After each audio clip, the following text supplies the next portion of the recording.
bold, but one thing, you don't say no to Dr. Allen, and two, how do I say no to come to speak to seniors who are graduating? I am so proud of you guys. I was asked to reflect. I only have like 3 minutes, so I'll try to do it. I'm trying to think, what did I want to tell you guys? What did I want to say? I have to speak my truth and tell you really quickly about my journey. So in your lives, we all have different journeys, we all have different stories. You guys know your own journey, you know your own paths, you know your own truths. You will have patterns in each of your lives. My pattern for me was, I was always and have always been the first, the youngest, or the only. And knowing that this is my pattern, when I see something that may consider to be a challenge for me, I try to bucket it into one of those categories. I was the first person in my family to graduate from high school on time. I was the first person in my family to go to college and to graduate, right?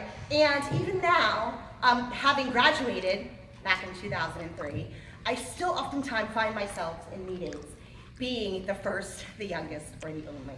Whether I am the only woman of color, or the only woman that's under the age of 50, right? I'm always as my first, the youngest, or the only. But I don't look at that as a challenge, I look at that as an opportunity. And I found my voice pretty early on, but what helped me was having wonderful mentors. So my advice to you guys, as you kind of go out into the world, some of you may have jobs, some of you may not. Couple things of advice I want to give for you. One, it's all about relationships, right? The friends that you've made here on campus, they're not just your friends. They're going to be, hopefully, your colleagues or your peers in the future. Stay in contact with them. For me, being the first one in my family to go to college and to graduate from school and even be in a professional environment, I am the Assistant Vice President of Media Relations for Barclays. I pretty much lead for the entire US. So oftentimes I'm in the banking world, I am the first, the youngest, or the only in the room.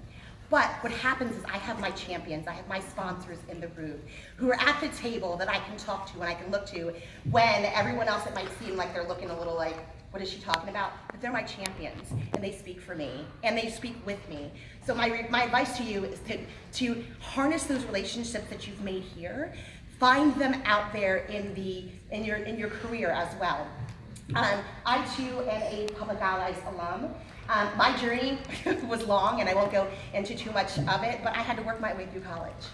And so, thankfully though, I had a resume, and I had a strong enough resume that landed me my first job, which is at the National Basketball Association. I was there for about 2 years, and then I decided to come back home. And I joined the Public Allies program, which was a leadership program here in Delaware, and that's actually how I met Dr. Allen.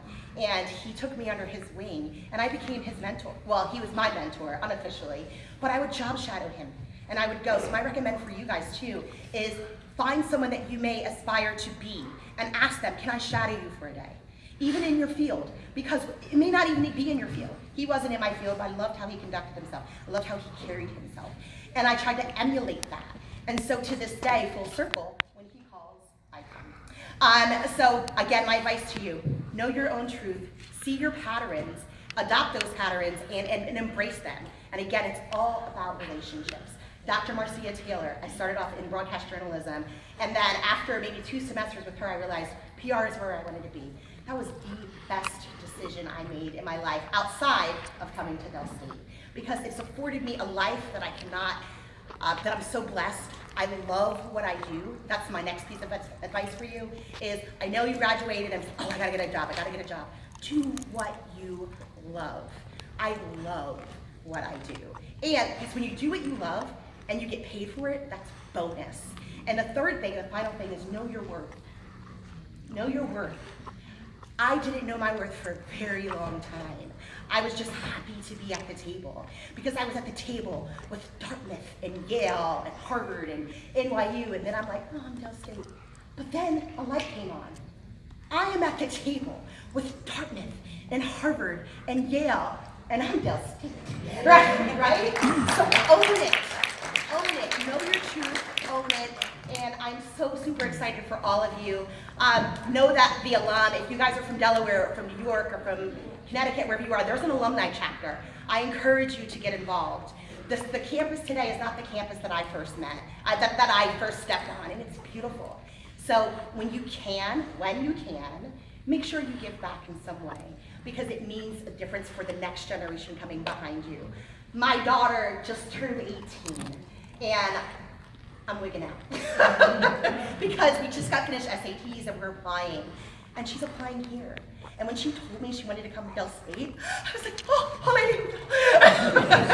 hallelujah.